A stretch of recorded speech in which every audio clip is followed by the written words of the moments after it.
చూడండి ఈ వీడియోలో ఈరోజు higher grade paper 7th paper వచ్చేసి జామెట్రికల్ డ్రాయింగ్ గురించి ఈరోజు మనం నేర్చుకుందాము. ఈ వీడియోను మీరు మొదటి నుంచి చివరి దాకా అందరూ చూడాలి. చూసి నచ్చినట్లయితే లైక్ చేయండి, షేర్ చేయండి, సబ్స్క్రైబ్ చేయండి. రమేష్ ఆర్ట్స్, ఓకేనా? అయితే ఈరోజు జామెట్రికల్ డ్రాయింగ్ దీంట్లో క్వశ్చన్ వచ్చేసి క్వశ్చన్స్ చూడండి. అభ్యర్థులకు సూచన ఉంటుంది క్వశ్చన్ పేపర్లో. అభ్యర్థులకు సూచన, ఈ సూచన ఏంటి అంటే చూడండి, ఒకటో సూచన, ఏదైనా 5 ప్రశ్నలకు జవాబులు రాయము.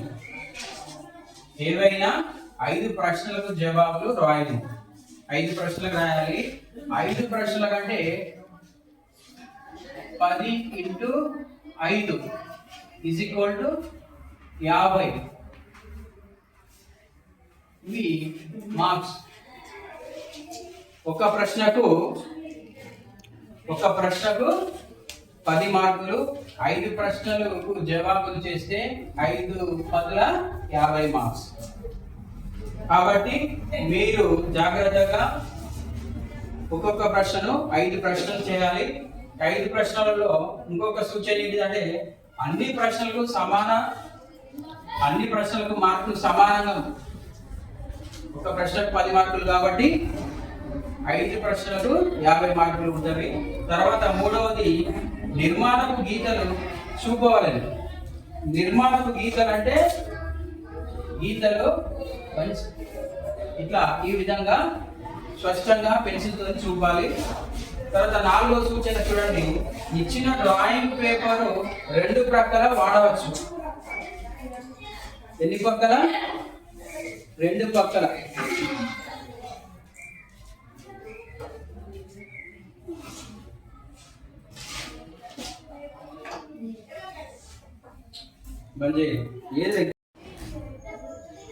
ఇది drawing sheet A4 size, A4 1/4 drawing sheet. ఈ షీట్ను దీంట్లో 5 లెక్కలు చేయాలి కాబట్టి దీంట్లో 5 పడవు. సెంటీమీటర్స్లలో మనకు కొలతలు ఉంటాయి కాబట్టి దీంట్లో 3 కానీ 4 కానీ లెక్కలు చేసుకోవాలి. తర్వాత ఈ షీట్ను ఇటుపక్కకు తిప్పి లెక్కలు చేసుకోవాలి. ఇక్కడ ఇచ్చింది అదే. ఇచ్చిన డ్రాయింగ్ షీట్ పేపర్ 2 ప్రక్కల వాడవచ్చు. అంటే ఈ పక్క వాడాలి. అంతేగాని ఇది అయిపోయింది కదా అని చెప్పి ఈ షీట్ను వాడద్దు, అడిషనల్ వాడద్దు. అడిషనల్ ఈ 2వ షీట్ వాడద్దు. ఇట్లా విన్నారా? ఈ 2 షీట్లు అలాగే ఇస్తా నేను అంటే దీనికి మార్కులు నువ్వు కరెక్ట్ చేసినా మార్కులు ఉండవు. లెక్కలు 5 లెక్కలు కరెక్ట్ చేసినా మార్కులు పరిగణలోకి తీసుకోరు. కాబట్టి ఈ ఒక షీట్నే ఇటు 2 పక్కల వాడుకొని లెక్కలు చేయాలి. విన్నారా? లెక్కలు. ఇంకొకటి, ఇప్పుడు సూచనలలో ఇంకొకటి, ఇతర కాగితములకు విలువ ఉండదు. విన్నారా? ఇచ్చిన డ్రాయింగ్ పేపర్ 2 ప్రక్కల వాడవచ్చు. ఇతర కాగితములకు విలువ ఉండదు. 2వ పేపరు తీసుకొని ఈ జామెట్రికల్ లెక్కలు చేయడానికి వీలేదు. ఒక షీట్లోనే ఇటుపక్క అటుపక్క చేయాలి. ఇంకొకటి, ఇప్పుడు ప్రశ్నలు 8 ఇస్తారు. 1 2 3 4 5 6 7 8 ప్రశ్నలు 8 ఇస్తారు. 8 క్వశ్చన్స్ ఇచ్చి దాంట్లో ఎన్ని చేయమంటారు? 5 క్వశ్చన్స్ కి ఆన్సర్ చేయమంటారు. 3 క్వశ్చన్స్ ఆప్షన్ కింద వదిలేయాలి. మీకు కఠినమైన అన్ని ప్రశ్నలకు సమాన మార్కులు కాబట్టి మీకు రాని లెక్క కానీ, మీకు తెలియని లెక్క కానీ, కఠినమైన లెక్క కానీ, దీంట్లో 8 లెక్కలలో ఆ కఠినమైన లెక్కను వదిలేసి మీకు వచ్చిన ఈజీ సింపుల్ గా ఉన్న 5 లెక్కలు మాత్రమే తీసుకోవాలి. 5 ప్రశ్నలకు జవాబులు చేయండి, 3 వదిలేయాలి. ఎన్ని ఇస్తారు? 1 2 3 4 5 6 7 8 క్వశ్చన్స్ ఇస్తారు. 5 క్వశ్చన్స్ మాత్రమే ఆన్సర్స్ చేయాలి. ఎన్ని చేయాలి? 5 క్వశ్చన్స్ మాత్రమే ఆన్సర్ చేయాలి. విన్నారా? ఆన్సర్స్ చేయాలి. కాబట్టి ఇప్పుడు ఒక్కొక్క ఆన్సర్ మనము ఏ విధంగా గీయాలో మీకు అర్థమయ్యే విధంగా చెప్తాను. ఇవి జామెట్రికల్ డ్రాయింగ్ కాబట్టి మనము ఈ జామెట్రికల్ పరికరాలు కంపల్సరీ జామెట్రికల్ పరికరం ఉపయోగించాలి. దీనిలో పెన్సిల్, వృత్తరేఖని, స్కేలు ఇవన్నీ ఉపయోగించి లెక్కలు చేయడం ఉంటుంది. ఇది 7th పేపర్ జామెట్రికల్ డ్రాయింగ్. ఇది లోయర్ లో ఉంటుంది, హయ్యర్ లో ఉంటుంది. లోయర్ గ్రేడ్ లో ఉంటుంది, హయ్యర్ గ్రేడ్ లో ఉంటుంది. కాబట్టి మీరు హయ్యర్ గ్రేడ్ ఇప్పుడు ఆల్రెడీ లోయర్ గ్రేడ్ మీరు రాసి పాస్ అయిన వాళ్ళు ఈ హయ్యర్ గ్రేడ్ రాస్తున్నారు కాబట్టి మీకు ఎంతో కొంత ఈ క్వశ్చన్స్ మీద, ఆన్సర్స్ మీద అవగాహన ఉంది కాబట్టి చాలా జాగ్రత్తగా మీరు లెక్కలు చేయవలసి ఉంటుంది. ఎందుకంటే లోయర్ గ్రేడ్ లో చిన్న లెక్కలు ఇస్తారు, చిన్నవి సింపుల్ లెక్కలు ఇస్తారు. హయ్యర్ లో కొంచెము కఠినమైనవి, కొంచెం పెద్దవి, హయ్యర్ గ్రేడ్ కాబట్టి కొంచెము హార్డ్ అయిన లెక్కలు ఇస్తారు. వాటిని జాగ్రత్తగా మీరు వీటిని ఉపయోగించి చేయాలి. ఇప్పుడు ఇక్కడ ఫస్ట్ది ఏంటిది? ఫస్ట్ ప్రశ్న, సమబాహు త్రిభుజము AB = 7 సెంటీమీటర్లు మరియు దానిలో ఒక వృత్తాన్ని వ్రాయండి. చూడండి మళ్ళొకసారి ప్రశ్న, సమబాహు త్రిభుజము AB = 7 సెంటీమీటర్స్ మరియు దానిలో ఒక వృత్తాన్ని వ్రాయండి. ఇప్పుడు మీకు చాక్ పీస్ తోని గీసి చూపిస్తాను. తర్వాత మీకు నెక్స్ట్ వీడియోలో మీకు పేపర్ పైన కరెక్ట్ మెజర్మెంట్ కొలతలతోని, పేపర్ పైన ఈ జామెట్రికల్ మార్క్స్ పరికరాలు సెంటీమీటర్లతోని, మీకు ఇచ్చిన కొలతలతోని మీకు ఆ లెక్కలు ఎట్లా చేయాలనేది నెక్స్ట్ వీడియోలో చూపిస్తా. ఇప్పుడు చూడండి ఏమన్నారు? సమబాహు త్రిభుజం AB =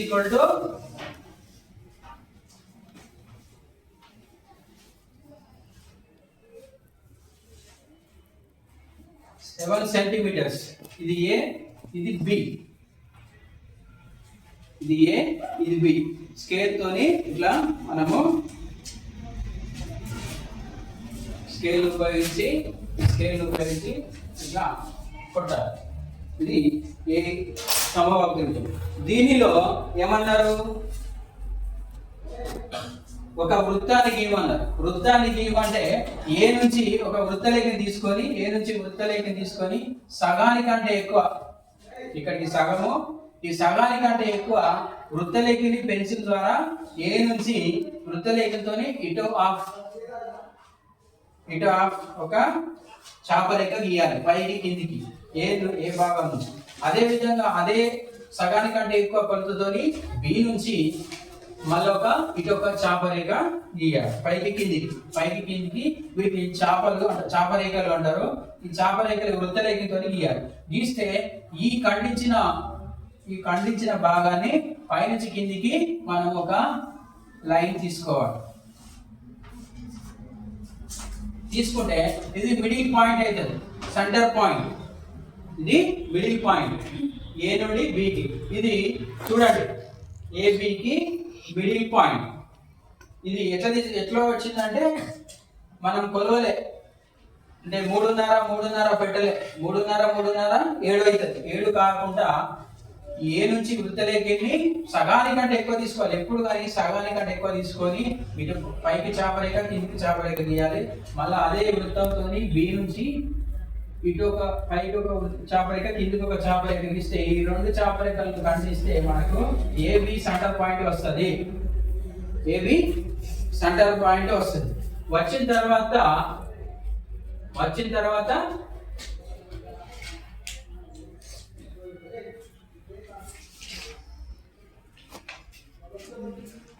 తర్వాత ఇక్కడ నుంచి మనకు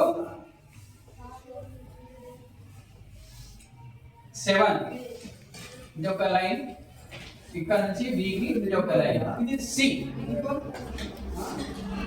ఇది ABC సమబాహు త్రిభుజం. ఓకేనా?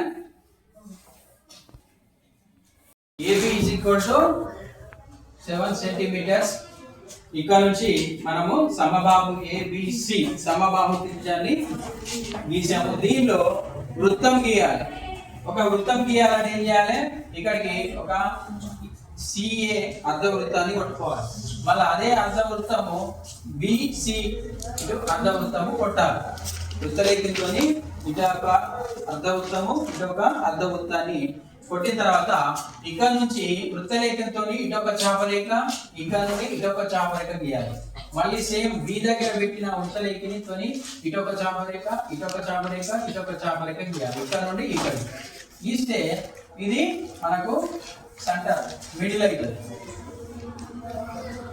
ఏ నుంచి ఇక్కడికి లైన్ కొట్టాలి స్కేల్ తోని, బి నుంచి ఇక్కడికి ఈ ఖండించిన పాయింట్ నుంచి ఇటొక గీత కొట్టాలి. గీత కొట్టిన తర్వాత ఇది మిడిల్ పాయింట్ అవుతుంది. మనం సమానమైన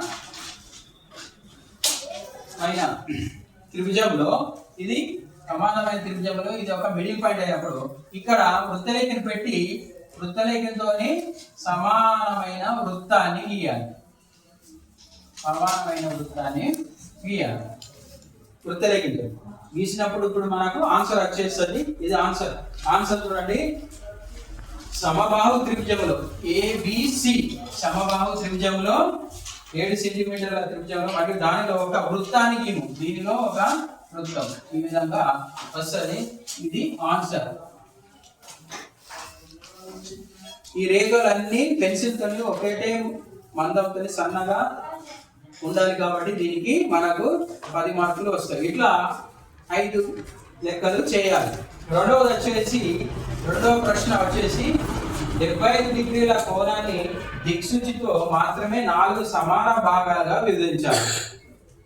చూడండి, 75 డిగ్రీల కోణాన్ని దిక్సూచితో మాత్రమే 4 సమాన భాగాలుగా విభజించండి.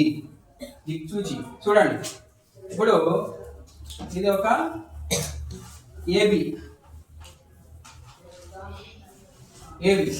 ఏబికి మనము డి కోణం ఉంటుంది, స్కేల్ తో కొట్టాలి. ఇది స్కేల్ తో కొట్టాలి. ఏబి ఇది డి కోణంతో ఎన్ని డిగ్రీలు? 75 డిగ్రీలు. ఇక్కడ నుంచి ఏ నుంచి మనకు 75 డిగ్రీలు. 75 డిగ్రీలు అంటే ఇక్కడ ఇది డిగ్రీ 75 డిగ్రీలు. ఇది సి, ఇది 75 డిగ్రీలు. ఏబిసి ఇది 75 డిగ్రీల డికోణంతో తీసుకున్న తర్వాత దీంట్లో 4 సమభాగాలు చేయమంటున్నారు. 4 సమభాగాలు చేయాలంటే వృత్తరేఖతో ఒక అర్ధవృత్తాన్ని కొట్టాలి. సిబి కలుపుతూ వృత్తరేఖతో ఒక అర్ధవృత్తాన్ని కొట్టాలి. కొట్టిన తర్వాత సి కాంచి ఒక చాపరేఖ ఇటు గీయాలి. వృత్తంతో బి కాంచి ఒక చాపరేఖ ఇటు గీయాలి.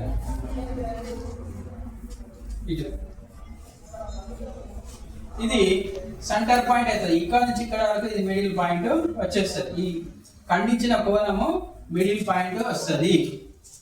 తర్వాత ఇక్కడ నుంచి సి అనే దగ్గర నుంచి వృత్తరేఖని ఇటొక చాపరేఖ, మళ్ళా మధ్య నుంచి ఇటొక చాపరేఖ, మళ్ళీ ఇక్కడ నుంచి ఇటొక చాపరేఖ, ఇటొక నుంచి ఇటొక చాపరేఖ. ఈ 2 చాపరేఖలు ఖండిస్తే మనకు ఈ ఖండించిన భాగం నుంచి ఇటొక లైన్, ఇటొక లైన్ కొడితే మనకు ఇది ఏబిసి డిఈఎఫ్ అనే వస్తాయి. ఇప్పుడు మనకి ఎన్ని ఆన్సర్ రావాలి? 1 2 3 4 4 సమభాగాలు. 75 డిగ్రీల కోణాన్ని దిక్సూచితో మాత్రమే 4 సమాన భాగాలుగా విభజించండి. 1 2 3 4 సమాన భాగాలు. ఈ విధంగా చేస్తే ఇది ఆన్సర్ వచ్చేస్తుంది. ఓకేనా? ఇట్లా మీరు చాలా జాగ్రత్తగా వీడియోని చూసి జాగ్రత్తగా మీరు నేర్చుకోండి. ఈ విధంగా లెక్కలు ఎట్లా చేయాలంటే జామెట్రికల్ బాక్స్ తోని పరికరాలతో చేయాలి. ఈ విధంగా వృత్తరేఖని, స్కేలు, దిక్సూచి ఇవన్నీ ఉపయోగించి పెన్సిల్ గీతలు మాత్రము చాలా అందంగా నీట్గా ఉండాలి.